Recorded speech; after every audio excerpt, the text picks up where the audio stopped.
बिहार के सम्राट, जी हां, नमस्कार। मैं आपके साथ आशीष प्रमोद गोस्वामी। और सम्राट चौधरी को लेकर चीजें अब स्पष्ट हो चुकी हैं। वो बिहार के अगले मुख्यमंत्री होंगे। कल उनका शपथ होने जा रहा है। विधायक दल के नेता कुछ देर पहले वो चुन लिए गए हैं। ये बड़ी खबर इस वक्त की हम आपको बता दें। विधायक दल के नेता चुने गए सम्राट चौधरी। विधायक दल की बैठक में मुहर लग गई है। सबसे पहले उनके नाम का प्रस्ताव विजय सिन्हा ने दिया। एक एक करके सभी लोगों ने बधाई दी सम्राट चौधरी को इस बैठक के दौरान, विधायक दल की बैठक के दौरान। और चीजें बहुत स्पष्ट हो गई हैं कि बिहार के अगले मुख्यमंत्री होंगे सम्राट चौधरी। तारापुर से विधायक और बड़े अंतर से वो जीते। उसके बाद में गृहमंत्री उनको बनाया गया नीतीश सरकार में। और तभी से लग गया था कि कुछ बड़ा प्लान इनके लिए किया जा रहा है आलाकमान के द्वारा। और विधायक दल की बैठक में उनके नाम पर मुहर लग गई है। और जो सूचनाएं प्राप्त हुई हैं उसके अनुसार यही है कि कल सुबह 11 बजे शपथ ग्रहण समारोह भी होगा। और बता आपको ये दें कि सम्राट चौधरी बतौर मुख्यमंत्री शपथ लेंगे। और ये भी आपको बता दें कि पूरे बिहार के सियासी इतिहास में पहली बार ऐसा हो रहा है जब भारतीय जनता पार्टी अपना मुख्यमंत्री बिठा रही है, अपना मुख्यमंत्री बना रही है। तो ये बड़ी जानकारी है सम्राट चौधरी को लेकर। नीतीश कुमार ने सम्राट चौधरी को बधाई भी दे दी है, ये भी आपको बता दें। उपेंद्र कुशवाहा ने सबसे पहले सम्राट चौधरी को बधाई दी। उन्होंने लिख दिया था कि नई जवाबदेही के लिए तैयार रहिए। सम्राट चौधरी को बधाई उन्होंने देते हुए लिखा था। और इन सब के बीच में नीतीश कुमार के द्वारा दी गई बधाई भी बहुत महत्वपूर्ण है। करीब 2 दशक से ज्यादा का समय बतौर मुख्यमंत्री बिताने के बाद आज उन्होंने इस्तीफा दिया।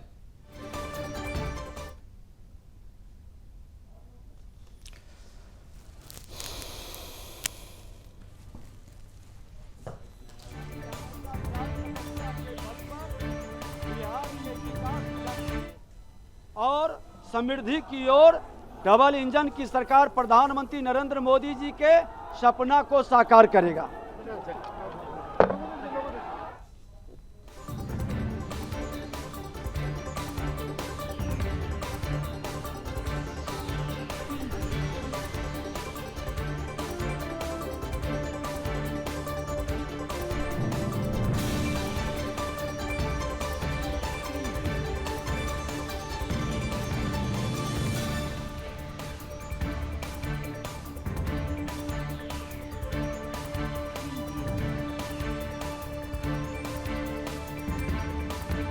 तो सम्राट चौधरी बिहार के अगले मुख्यमंत्री होंगे। विधायक दल की बैठक जब हो रही थी उस दौरान की तस्वीरें हैं। बैठक हो गई है समाप्त। और बैठक से बाहर निकलकर जब विजय सिन्हा ने मीडिया को संबोधित किया तब उन्होंने क्या कहा वो हमने आपको दिखाया। लेकिन ये बहुत बड़ा दिन पूरे बिहार के लिए, भारतीय जनता पार्टी के लिए, क्योंकि एक नए युग की शुरुआत यहाँ से हो रही है। बिहार में एक नए सियासी युग की शुरुआत हो रही है। एक नया अध्याय लिखा जाएगा यहाँ से। और जो एक युग था लालू नीतीश वाला, वो समाप्त हो गया है। बीजेपी विधायक दल के नेता सम्राट चौधरी चुन लिए गए हैं। तो ये बड़ी खबर हम आपको बता रहे हैं। सम्राट चौधरी ही बिहार के अगले मुख्यमंत्री होंगे। ये आज सेकंड हाफ के बाद चीजें बहुत स्पष्ट हो गई थी। बीजेपी विधायक दल का नेता उनको चुन लिया गया पटना में केंद्रीय कृषि मंत्री शिवराज सिंह चौहान की मौजूदगी में, क्योंकि वो पर्यवेक्षक बनाए गए थे। बिहार हासिल हुआ था, तब से यहाँ की जो यात्रा उनके नेतृत्व में हुई है, ये हम लोग किसी के लिए मतलब एक अविस्मरणीय यात्रा रही है। और अब वहाँ से दूसरा अध्याय आज आरंभ होने जा रहा है, जो प्रधानमंत्री मोदी और मुख्यमंत्री नीतीश कुमार जी के मार्गदर्शन में होगा। और बिहार अपने विकास के नए उछाल के लिए आज से आरंभ करेगा।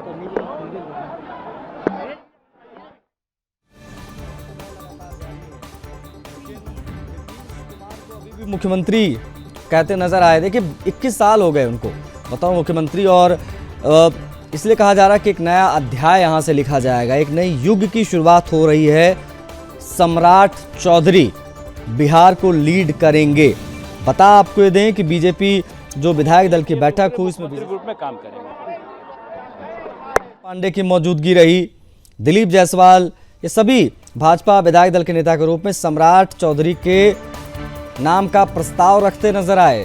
शुरुआत विजय सिन्हा जो डिप्टी सीएम थे सम्राट चौधरी के साथ में, उन्होंने प्रस्ताव रखा। उसके बाद मंगल पांडे आए मंच पर, उन्होंने उसके बाद में एक एक करके दिलीप जायसवाल, ये तमाम ऐसे नेता जो बिहार की राजनीति में वर्चस्व रखते हैं, इन तमाम लोगों ने सम्राट चौधरी के नाम का प्रस्ताव रखा। पर्यवेक्षक और जो ऑब्जर्वर बनाए गए थे वो केंद्रीय मंत्री शिवराज सिंह चौहान, पूर्व मुख्यमंत्री मध्य प्रदेश, वो बनाए गए थे। और जिस प्रकार से आज दोपहर से नारेबाजी हो रही थी सम्राट चौधरी के नाम की, बहुत सारी चीज़ें स्पष्ट हो गई थी, औपचारिकताएं ही थी और वो औपचारिकताएं यहाँ पर समाप्त हो गई हैं। दूरदर्शन न्यूज़ ने पहले ही स्पष्ट कर दिया था कि सम्राट चौधरी का सीएम बनना तय है। और देखिए, सम्राट चौधरी विधायक दल की बैठक में शामिल तो हुए थे, सिर्फ एक विधायक के तौर पर, एक डिप्टी सीएम के तौर पर, लेकिन मुख्यमंत्री बनकर वहाँ से निकले हैं।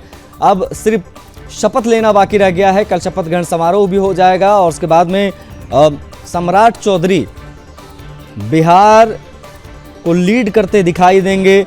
ये नई सरकार अब ये किस प्रकार से चीज़ों को लेकर आगे बढ़ेंगे, जिस प्रकार से नीतीश कुमार ने जंगल राज का कलंक मिटाया बिहार के ऊपर से, अब यहाँ से विकास की एक नई पटकथा लिखनी है बिहार के लिए और सम्राट चौधरी को चुना गया है। अब सम्राट चौधरी, ये देखिए, ये तस्वीरें अपने आप में बताने के लिए काफ़ी हैं कि समर्थकों का हुजूम उमड़ा हुआ था।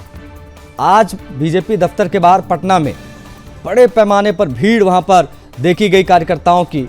और आज फाइनली ये नाम चीज़ें स्पष्ट हो गई हैं कि नीतीश कुमार के बाद सम्राट चौधरी बिहार के अगले मुख्यमंत्री होंगे। पटना में केंद्रीय कृषि मंत्री शिवराज सिंह चौहान की मौजूदगी में बीजेपी विधायक दल का नेता उनको ऑफिशियली चुन लिया गया। जो औपचारिकताएं थी वो पूरी कर ली गई, कहना गलत नहीं होगा, लेकिन 2 दशक से ज़्यादा समय तक बिहार के मुख्यमंत्री रहे नीतीश कुमार आज इस्तीफा दिए। उनके बारे में भी बात बहुत आवश्यक है। बिहार में उनके जाते ही एक नए युग का अंत हो गया। वो राज्यसभा के शपथ ले चुके हैं और उसके बाद देखिए, जब सम्राट चौधरी यहाँ जा रहे थे तो उन्होंने सभी का अभिवादन स्वीकार किया। और ये तस्वीरें अपने आप में बताने के लिए काफ़ी है। देखिए, सम्राट चौधरी को जब विधायक दल का नेता चुना गया तो किस प्रकार से वहां पर उनको बधाई देने वालों का तांता लग गया, क्योंकि वो अब मुख्यमंत्री होंगे बिहार के। अब देखिए ये तस्वीरें, तमाम बड़े नेता, तमाम बड़े कद्दावर नेता भारतीय जनता पार्टी के मंच पर पहुंचते हैं। सम्राट चौधरी को बधाइयां देने वालों का तांता लगा रहा वहां पर। आप देखिए किस प्रकार से विधायक दल के नेता सम्राट चौधरी चुन लिए गए। क्या कहा उन्होंने, वो भी देखिए वहां पर क्या हो रहा था। हम लोगों के मार्गदर्शक और लगातार संगठन की चिंता जो करते रहते हैं आदरणीय BL संतोष जी, प्रदेश में लगातार संगठन को मजबूत करने का काम भारतीय जनता पार्टी के प्रदेश के अध्यक्ष संजय सरावगी जी, इस मंच पर उपस्थित प्रदेश के संगठन के प्रभारी और लगातार संगठन को मजबूत करने का काम कर रहे आदरणीय विनोद तावड़े जी, सह प्रभारी आदरणीय दीपक प्रकाश जी, और इस मंच के सामने उपस्थित हमारे सभी वरिष्ठ नेतागण, केंद्र सरकार के सभी मंत्रीगण, यहाँ पर उपस्थित सभी माननीय सांसदगण, माननीय विधायकगण, कोर कमेटी के सभी सदस्यगण, विधान परिषद के सभी सदस्यगण, माननीय विधायकगण। आज साथियों, ये मेरे लिए जीवन में भारतीय जनता पार्टी ने जितना काम करने का मौका दिया, मैं ये कह सकता हूं कि एक राजनीतिक कार्यकर्ता के तौर पर लगभग 30 साल से काम कर रहा हूं, लेकिन पहले कोई विचारधारा नहीं था साथियों। मैं इस पार्टी में जब आदरणीय प्रधानमंत्री जी के विचारों से इस पार्टी के साथ जुड़ा, आदरणीय कैलाश जी के साथ भी कुछ समय तक के लिए काम किया था। 2015 के चुनाव से लगातार भारतीय जनता पार्टी के लिए काम करता रहा और जिस तरह कभी पार्टी के प्रदेश में पदाधिकारी के तौर पर, विधानमंडल दल में विधान परिषद के नेता के तौर पर और संगठन में काम करने का जो सर्वोच्च पद है, पार्टी के प्रदेश अध्यक्ष के तौर पर काम करने का मौका दिया। और जब एनडीए का स्वरूप 2024 में आदरणीय प्रधानमंत्री जी आदरणीय तत्कालीन राष्ट्रीय अध्यक्ष जी के और बिहार की तमाम नेताओं के सहयोग से बिहार में एनडीए की सरकार बना, तब भी उप मुख्यमंत्री के तौर पर वित्त विभाग के तौर पर काम करने का मौका मिला। फिर 2025 में बिहार की जनता ने 202 सीटें देकर आदरणीय मोदी जी और नीतीश जी के विचारधारा को जिताने का काम किया। तब भी बिहार में एक मजबूत सरकार बनाने का जो जनता ने मैंडेट दिया था, बिहार में उप मुख्यमंत्री और गृह मंत्री के तौर पर काम करने का मौका दिया। आज मैं आदरणीय प्रधानमंत्री जी को, आदरणीय गृह मंत्री जी को, आदरणीय राष्ट्रीय अध्यक्ष जी को, आदरणीय संगठन महामंत्री बीएल संतोष जी को, शिवराज सिंह चौहान जी को, हमारे पार्टी के अध्यक्ष संजय सरावगी जी को जरूर आश्वस्त करता हूं कि जो विचारधारा है भारतीय जनता पार्टी के लिए, जो विचारधारा है भारत को सबसे पहले सबसे श्रेष्ठ मानने का और पार्टी को सबसे आगे खड़ा करने का, उस काम को लगातार हम करते रहेंगे, इतना जरूर आश्वस्त करते हैं। और आदरणीय नीतीश कुमार जी ने बहुत चीजें सिखाया है, कैसे सरकार चलाया जाता है, कैसे बिहार में सुशासन स्थापित होगा, बिहार के लोकतंत्र के लिए क्या ठीक है। मैं तमाम लोगों को जरूर आश्वस्त करता हूं कि बिहार के लोकतंत्र के लिए, बिहार के विकास के लिए, बिहार की समृद्धि के लिए, जिस तरह आदरणीय प्रधानमंत्री जी ने विकसित भारत का सपना देखा है, 2047 में भारत विकसित हो, और बिहार के मुख्यमंत्री तत्कालीन आज के मुख्यमंत्री नीतीश कुमार जी ने जिस तरह समृद्ध बिहार का सपना देखा है, हम तमाम भाई मिलकर इस बिहार को भी समृद्ध बनाएंगे और देश को भी विकसित बनाने का काम करेंगे। इसलिए संगठन को और मजबूत करना है, सरकार का सुशासन सभी जाति धर्मों से उठकर नीचे तक पहुंचाना, पिछड़े हो, अति पिछड़े हो, दलित समाज हो, महादलित समाज हो, स्वर्ण समाज के गरीब हो, सभी के बीच में जो लगातार सबका साथ सबके विकास का सपना प्रधानमंत्री जी ने देखा है, उस सपने को साकार करना है। इसलिए मैं फिर से आदरणीय प्रधानमंत्री नरेंद्र मोदी जी को, आदरणीय गृह मंत्री अमित शाह जी को, आदरणीय राष्ट्रीय अध्यक्ष नितिन नवीन जी को, आदरणीय केंद्रीय पर्यवेक्षक आदरणीय शिवराज सिंह चौहान जी को, और आदरणीय हमारे संगठन के लगातार मजबूती के लिए चिंता करने वाले आदरणीय बीएल संतोष जी को, विनोद तावड़े जी को, संजय सरावगी जी को, और हमारे सह दीपक प्रकाश जी, और यहाँ पर बैठे तमाम हमारे जो नेतृत्व करता है और गांव-गांव बूथ तक जो कार्य करता है, सबको मैं फिर से प्रणाम करते हुए उनके आशीर्वाद से बिहार को और आगे ले जाने का काम करेंगे। बहुत बहुत धन्यवाद।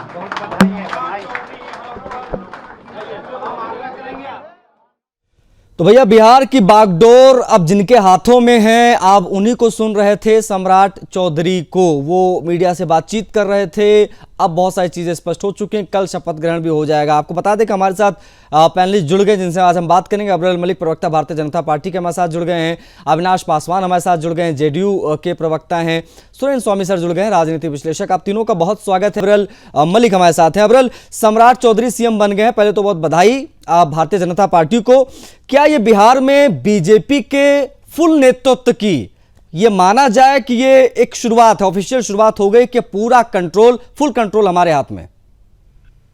जी नहीं, देखिए, जहां तक विषय भारतीय जनता पार्टी का, तो भारतीय जनता पार्टी पूर्ण रूप से सशक्त है, मजबूत है देश भर में। और जहां तक एनडीए का विषय है, तो एनडीए मजबूती के साथ बिहार प्रदेश को लीड करने का काम कर रहा है, इसमें किसी रूप में दो राय नहीं। और जहां तक विषय सम्राट चौधरी जी का, उनका अभूतपूर्व नेतृत्व निश्चित रूप से बिहार प्रदेश की जनता को मिलेगा और बिहार मजबूत मजबूती के साथ गुंडा मुक्त बिहार के रूप में स्थापित रहेगा, इसमें किसी रूप में दो राय नहीं है। अपराधी, गुंडे, माफिया, बलात्कारी लोग पूर्ण रूप से जेल जाते रहेंगे सम्राट चौधरी जी के नेतृत्व में, इसमें किसी प्रकार से कोई कंफ्यूजन नहीं है। और सम्राट जी के नेतृत्व में मजबूती के साथ बिहार प्रदेश की, हमारी भारतीय जनता पार्टी की, जेडीयू की, एनडीए की मजबूत सरकार चलेगी। मैं समझता हूं इसमें किसी रूप में किसी को कोई कंफ्यूजन नहीं होना चाहिए। और नीतीश कुमार जी का जहां तक विषय, तो निश्चित रूप से नीतीश कुमार जी के मार्गदर्शन में, और अगर बात कर जाए नेतृत्व की, तो सम्राट चौधरी जी के नेतृत्व में मजबूती के साथ बिहार आगे बढ़ेगा। अगर नीतीश जी की बात की जाए, सम्राट जी की बात कर जाए, एनडीए की बात कर जाए, तो पूर्ण रूप से एनडीए मजबूत है, एनडीए सशक्त है, और विपक्ष घबराया हुआ है, बौखलाया हुआ है। और विपक्ष की बौखलाहट बिल्कुल स्पष्ट है, आरजेडी की बौखलाहट है, कांग्रेस पार्टी बौखलाई हुई है, ये सब विपक्ष के राजनीतिक दल बौखलाए हुए हैं। और जेडीयू, भारतीय जनता पार्टी, चिराग पासवान जी, सब लोग हम मजबूती के साथ, पूरा एनडीए परिवार मजबूती के साथ आगे बढ़ता रहा है, बढ़ता रहेगा। ओके, और आप बने रहिएगा। हमारे साथ अविनाश पासवान जी हैं जेडीयू से। अविनाश जी, जेडीयू की क्या भूमिका देखें हम यहां से आगे, क्या हिस्सेदारी देखें आपकी आगे? नीतीश जी जब मुख्यमंत्री थे तो हमने बीजेपी की भूमिका देख ली, अब चीजें बदली हैं। नीतीश जी ने आज इस्तीफा दिया, एक कह सकते हैं नीतीश युग का अंत की बातें हो रही हैं। अब ऐसे में जेडीयू की भूमिका को हम लोग किस प्रकार से देखें, क्या भागीदारी आप लोगों की रहेगी इस नई सरकार में?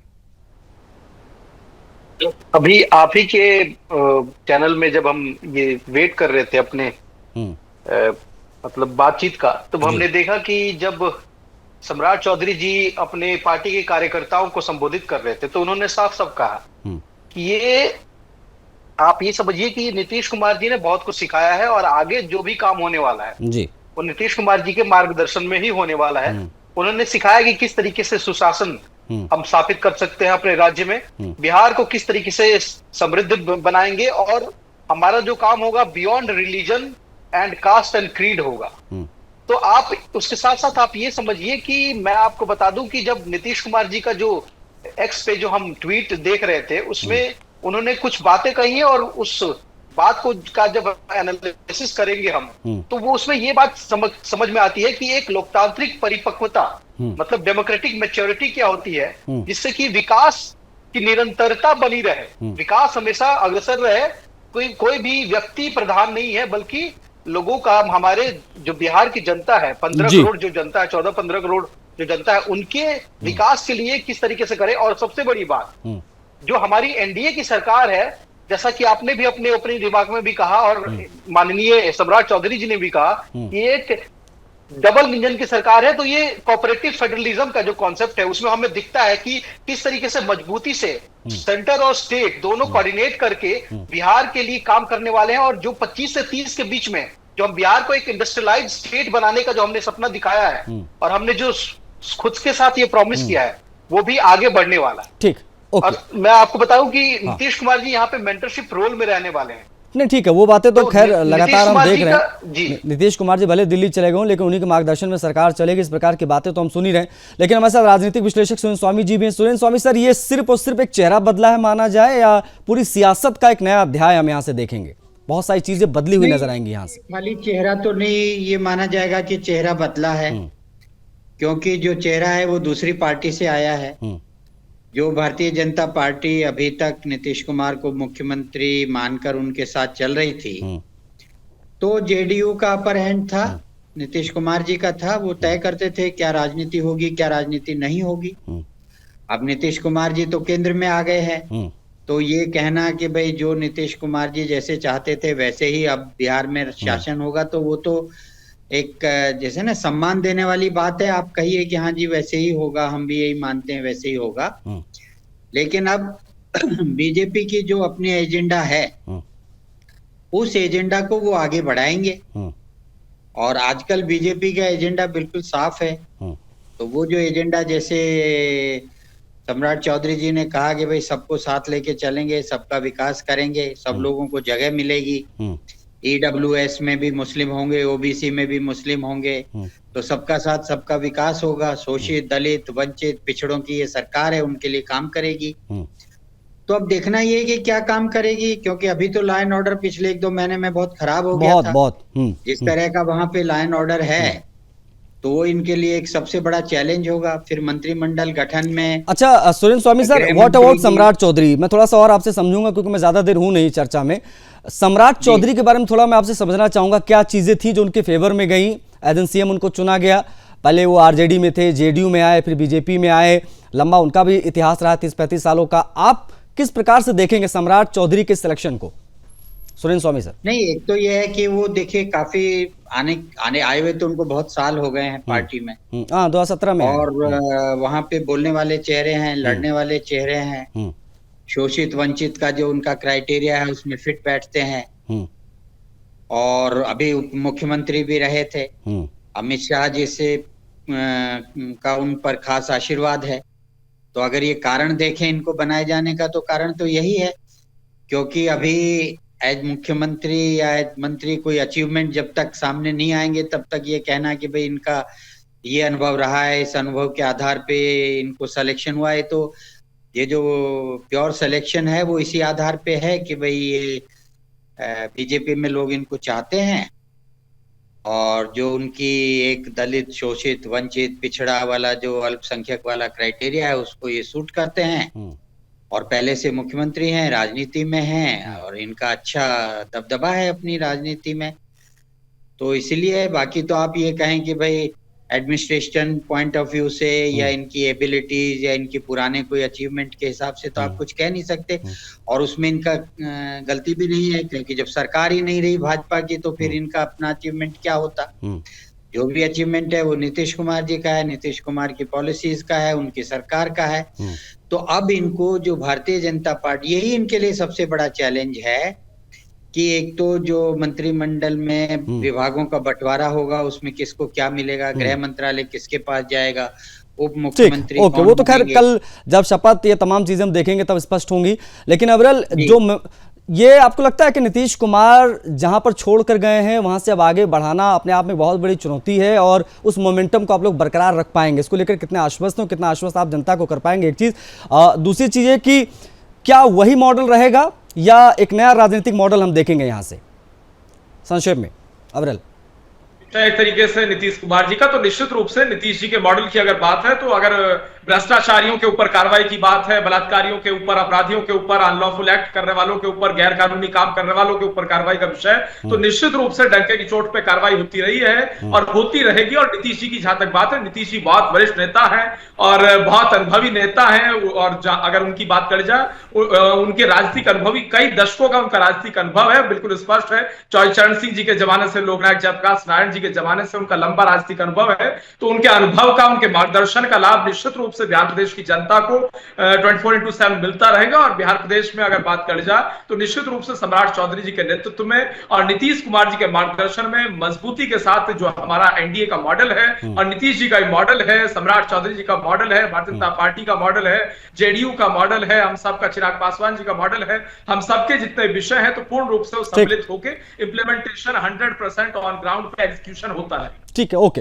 तो तमाम औपचारिकताएं पूरी हो गई हैं। पहले तो बहुत आभार आप सभी का सर, आपने समय दिया। तमाम औपचारिकताएं पूरी हो गई हैं। अब कल सम्राट चौधरी जो है वो शपथ ले लेंगे और नई सरकार का गठन हो जाएगा। अब वो मोमेंटम वो बरकरार रख पाएगी नई सरकार की नहीं, आने वाले दिनों में पता चलेगा। अभी कुछ भी कहना जल्दबाजी है, लेकिन एक नए युग की शुरुआत जरूर हो गई है। लालू नीतीश वाला जो युग था वो अब समाप्त हो चुका है।